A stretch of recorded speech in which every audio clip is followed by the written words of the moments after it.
իդեալ համակարգը եկամտահարկի վերադարձի օրենքի շահառուների միջև տեղաբաշխում է մինչև 2.5 միլիարդ դրամի վերանորոգման սերտիֆիկատներ։ 5000 ընտանիք կարող է ստանալ 500,000 դրամ արժողությամբ վերանորոգման սերտիֆիկատ, մոտենալով իդեալ համակարգի ցանկացած խալոցրահ։ Մայիսի հաղթանակի օրը մոտենում է եւ բոլորը շքերթի են հրավիրված, նաեւ Նիկոլ Փաշինյանը, ի վերջո Փաշինյանը կարծես թե այսպես, եթե չեմ հիշում, կառավարությունից չեն հաստատել գնալը, մենակ դուք եք ասել, որ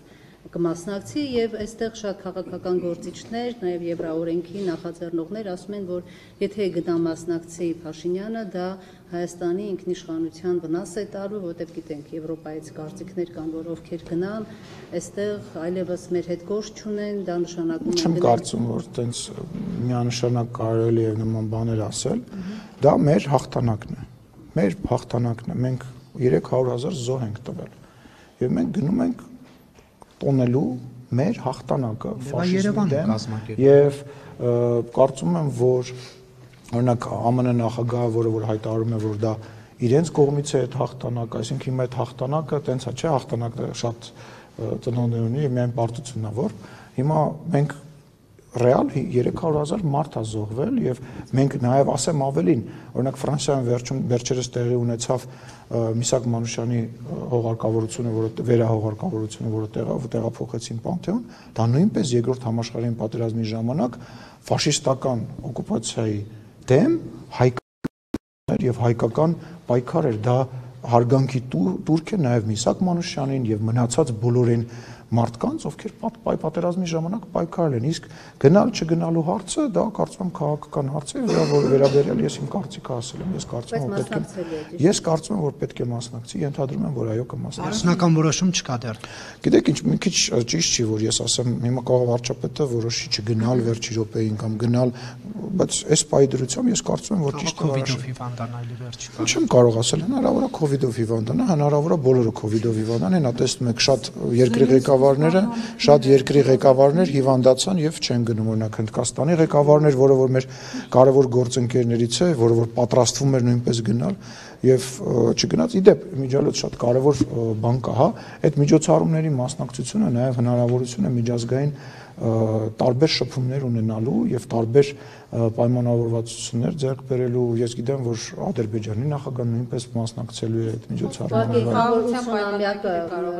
Էլի հաղթանակի 80-ամյակն է, բայց ինքը այս փուլում հատկապես ուկրաինական պատերազմի ֆոնին, այսպես աշխարհի բաժանման ֆոնին ինքը դարձել է նաև զուտ քաղաքական, այսպես ջրբաժանի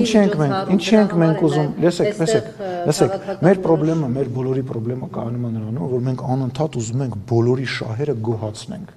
Ուկրաինայի շահերը գոհացնենք, Եվրոպայի, ԱՄՆ-ի, Ռուսաստանի շահերը գոհացնենք։ Հետո ասում ենք, բայց չգոհացրեցինք այս մեկի շահը։ Կա Հայաստանի Հանրապետության շահ։ Եթե Հայաստանի Հանրապետությունը գտնում է օրինակ, որ կարող է X երկրի ղեկավարի հետ մայիսի 9-ի շքերթի ժամանակ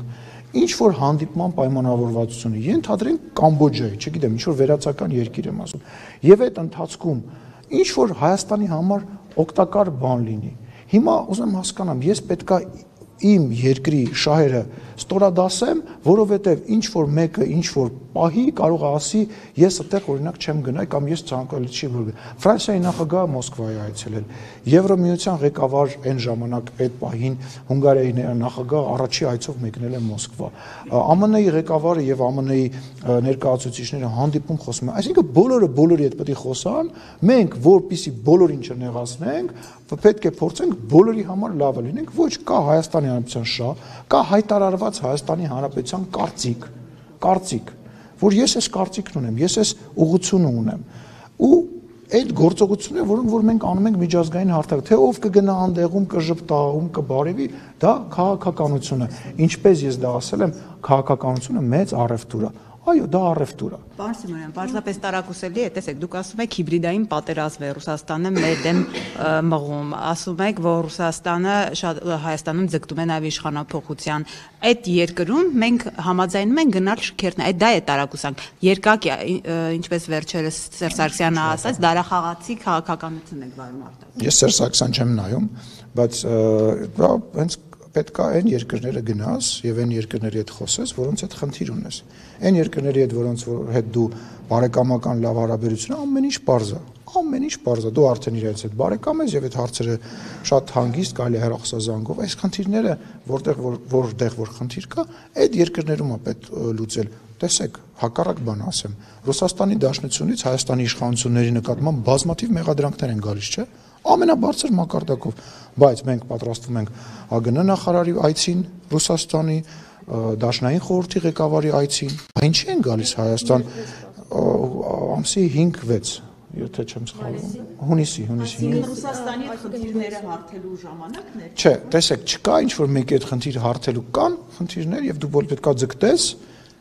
իդեալի մեջ այդ բոլոր խնդիրները լուծելու եւ այդ ձգտումը քաղաքական գործ չի եւ քաղաքական գործընթացի process են։ Այդ, չգիտեմ, այդ նեղանալ ինչ որ դեմարշ անելը դա նույնպես իր տեղը ունի, բայց դու չես կարող կտրուկ երկրի մակարդակով որևիցե բաներ անել, ինչպես նաեւ կրկնում եմ, դու քո շահը պետք է հետապնդես։ Ասում եմ, Ռուսաստանի իշխանությունները ամենաբարձր մակարդակով բացասական գնահատականներն են տվել նաև հայկական իշխանությունների մասին, իրենց խոսնակներով, իրենց падգամավորն եւ այլ, բայց տեսնում եք, չէ՞ որ գալիս են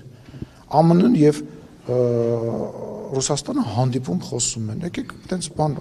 չլինենք, էլի ծայրահեղական չեն, խնդրեմ։ Հարցս, այս տարածաշրջանում լարվածությունների կոնտուրները անդադ փոխվում են տարբեր երկրների միջև։ Դրանք խոչընդոտում են մեր խաղաղության պայմանագրի ընթացքին, հետ գցում են։ Ներկա դեպքում կա Ռուսաստան-Իրան բանակցություններ, կա Ռուսաստան-ԱՄՆ բանակցություններ։ Դրանք իրենց առարկայական ազդեցություն ունենում են, որպեսզի մեր պայմանագիրը հետաձգվի բանակցային առումով բանակցություն։ Կարծում եմ ազդեցություն ունենում են, բայց որոշիչ ոչ, որովհետև Ադրբեջանի եւ Հայաստանի այսպես ասած աշխատանքային այս վերջի ժամանակահատվածի փորձը ցույց է տվել, որ ռեալ է, որպեսզի Ադրբեջանը եւ Հայաստանը այդ պայմանավորվածությունը ավարտին հասցնեն, չէ՞ որ մենք միասին 17 կետ համաձայնեցրեցինք եւ ի հեճուկս ձեր ասած այդ աշխարհակահաղական տարբեր ելևէջների եւ կարծում եմ, որ ինքնուրույն էլ կկարողանանք թե ձևը, թե ժամանակը, թե ֆորմատը գտնել, որը որ երկու երկրներին էլ ձեռնտու կլինի եւ կնքել այդ պայմանագիրը։ Պարոն Սիմոնյան, սպառնալիքները առարկայական համարում եք մայիսինի արդեն, թե ու Ես չեմ կարող դա մեկնաբանել, որովհետեւ դա անշնորհակալ գործ է։ Ասել եմ չեմ կարող որևէ մեկի անվտանգություն ապահովել Մոսկվա մեկնած երկրի ղեկավարների։ Ես չեմ կարող դա մեկնաբանել։ Հիմա մի երկրի ղեկավար մյուս երկրի ղեկավարին բան ասում կամ բոլոր դա խնդիր չկա, մենք կարծում ենք, որ անվտանգության խնդիր, եթե վարչապետը այնուամենայնիվ վերջնական որոշի մասնակցել, մենք չենք տեսնում։ Պարոն Սիմոնյան, ինչ գնահատական կտակ Նոր-Նորքի քաղաքապետի պահվածքին եւ այն հանգամանքի, որ նա շարունակում է պաշտոնավարել։ Ես համարում եմ, որ շատ վատ միջադեպ է տեղի ունեցել եւ համարում եմ, որ իհարկե պաշտոնյան պետք է զսպի իրեն, չնայած ակնհայտ սադրանքներին, ակնհայտ նպատակին այդ սադրանքը իրականացնելու եւ կարծում եմ, որ հարցը գտնվում է Հանրապետություն կուսակցության դաշտում, դա պետք է իրենց որոշումը նաեւ լինի եւ կարծում եմ իրենք արդեն իրենց հայտարարությունը արել են, մնացածը քաղաքապետարանի եւ Հանրապետություն կուսակցության դաշտում է գտնվում, իսկ Պարոն Սիմոնյանը շարունակի պաշտոնավարել։ Ես չեմ նա նշել էր, որ իր կերպ կվարվի ցանկացած հայ տղամարդ, ինչպես որ ինքը վարվեց, դուք օրինակ նման կերպ կվարվեք։ Դե, գիտեք ինչ, ես չեմ ուզում ընդհանրական որևիցե բաներ ասել եւ կրկնում եմ, իրոք շատ դժվար է այս իրավիճակում, երբ որ խոսքի ազատությունը հաճախ խառնում են լկտիության, լպիրշության, ամենաթողության հետ, շատ դժվար է ինքնատերապետության զբաղվել, բայց պետական պաշտոնյան պետք է այդ ինքնատիրապետությունը ունենա, իսկ երբ որ չի լինում, պետք է համարձակություն ունենա ներողություն խնդրելու կամ, չգիտեմ, ինչ-որ ձևով դրան արձագանքելու։ Պարոն Սիմոնյան, Սերժ Սարգսյանը հայտարարել է, թե քաղաքական ուժերից եւ քաղաքասարակությունից բացի իշխանափոխության համար մեծ դերակատարում ունի իրավապահ համակարգը, կայացած ես համարում եմ այն ինստիտուտները, որոնք ճիշտ որոշումներ են կայացնում, ոչ թե ելնելով այս ամիս մեզ կֆինանսավորեն, թե ոչ այլ երկրի շահերից, ինչ է նշանակում իրավապահ իշխանափոխություն, իրավապահ համակարգի դերակատարումը ըստ ինչ նկատի ունի։ Արդյոք սա նշանակում է, որ 2018 թվականին ինքը նորմալ չի ֆինանսավորել իրավապահ համակարգին, դրա համար իշխանափոխություն է տեղի ունեցել, սա մեկ։ Երկրորդը ես գնահատում եմ Սերժ Սարգսյանի այդ վերջի ելույթը, որից դուք անընդհատ փորձում եք մեջ բերում անել, Ռոբերտ Քոչարյանի հետ բաց պայքարի շփման մի նոր փուլ, եւ չեմ ուզում մատի եւ մատանու արանքը ընկնեմ, իրանք երկվորյակ եղբայրների տրամաբանությամբ ապրել են եւ երկվորյակ քաղաքական եղբայրներ են, եւ ես չեմ ուզում իրանց ընտանեկան հարաբերությունների մեջ խառնվեմ, թող դրան պատասխանեն մեր պատիվ ունեմ խմբակցության ներկայացուցիչները, հետո իրանց պատասխանեն Հայաստան Դաշինքի խմբը, գիտեք ինչ, Սերժ Սարգսյանի քաղաքական պատմական էջը վաղուց փակված է, բոլոր հարցումներով իր վարկանիշը, բացասական վարկանիշը, 3 ամենավատ բացասական վարկանիշ ունեցող մարդ կա, առաջի եռյակի մեջ ինքն է Ռոբերտ Քոչարյանը, երրորդի անունը չեմ ուզում տամ։ Նիկոլ Փաշինյանն է։ Չէ, Վարդուր Վանեցյանն է, որ հարցնում եք։ Վերջին, այդ 3 ամենավատ վարկանիշ ունեցող մարդով թող իրանք իրար հետ շփվեն, թող իրանք իրար հետ կռվեն, բարիշեմ, ասել եմ, վլուբլայցիս, տապիցիս, ռազվադիցիս, ինչ ուզում են թող անեն, հայ ժողովրդին հանգիստ թող թողնեն։ Այլ հարցեր կան, շնորհակալություն։